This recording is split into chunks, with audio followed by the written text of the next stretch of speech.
আসসালামু আলাইকুম ওয়া রাহমাতুল্লাহি ওয়া বারাকাতুহু।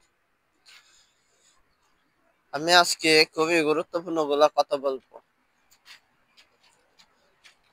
আমরা বর্তমানে অনেকেই কনটেন্ট তৈরি করি। অনেকেই কনটেন্ট তৈরি করি সুন্দর, সুন্দর, ভালো, পানীয়, সামাজিক, অসামাজিক সবাই। সবাই আমরা দাবি করি যে আমরা কনটেন্ট ক্রিয়েটর। আমরা কনটেন্ট তৈরি করি। আপনারা কনটেন্ট তৈরি করেন ভালো কথা।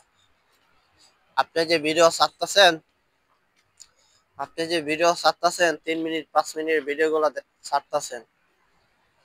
আপনি যদি অন্যের ভিডিওগুলো ফুল না দেখেন, আপনি কিভাবে বিশ্বাস করবেন যে অন্যজন আপনার ফুল ভিডিও দেখবে?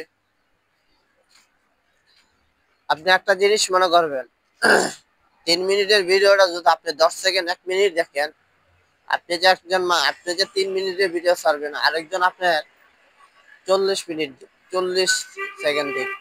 আপনি যদি ৬০ সেকেন্ড দেখেন, অন্য লোক আপনার ৪০ সেকেন্ড দেখবে।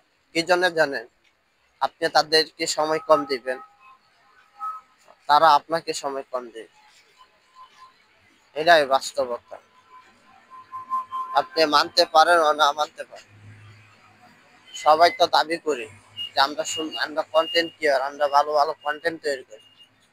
কিন্তু আপনার কন্টেন্ট তৈরি করতে করতে আপনি কখন যে ভুলে যাইতেছেন অন্যের ভিডিও গুলা দেখতে, ফুল দেখতে হবে। যে ভাই, সেটা ধৈর্য ধরে দেখতে হবে, ধৈর্য থাকতে হবে। আমি আশা করব সকলের কাছে, আমি আশা করব আপনাদের কাছে, আপনারা সকলেই ছোট হোক বড় হোক সমস্ত ভিডিওগুলা সুন্দর করে দেখবেন, ফুল দেখবেন। হয়তো আমার চেহারা খারাপ হতে পারে, আমার চেহারা নিকৃষ্ট হতে পারে, আমার কথাগুলো ভালো না হতে পারে। যখন আমি ফেসবুকে একটা রং ভিডিও ছাড়ছি, অবশ্যই সেটা দায়িত্ব আপনাদের দেখা।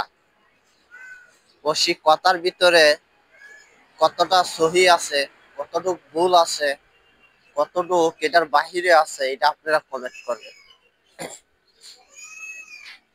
ধরে ধরে বলবেন যে প্রিয় ভাই, আপনি যে কথার ভিতরে সমস্যা আছে, বলবেন যে এই মাঝখানে ১ মিনিটের পরে কথাটা সমস্যা আছে, ২ মিনিটের পরে কথাটা সমস্যা আছে। এভাবে যদি আপনারা না বলেন, অন্য একটা কন্টেন্ট ক্রিয়েটর কখনোই সফল হতে পারবে না। আর যখন আপনারা বলবেন, অবশ্যই দেখবেন সে এটা শুধরায়া আবার সুন্দরভাবে করার চেষ্টা করবে।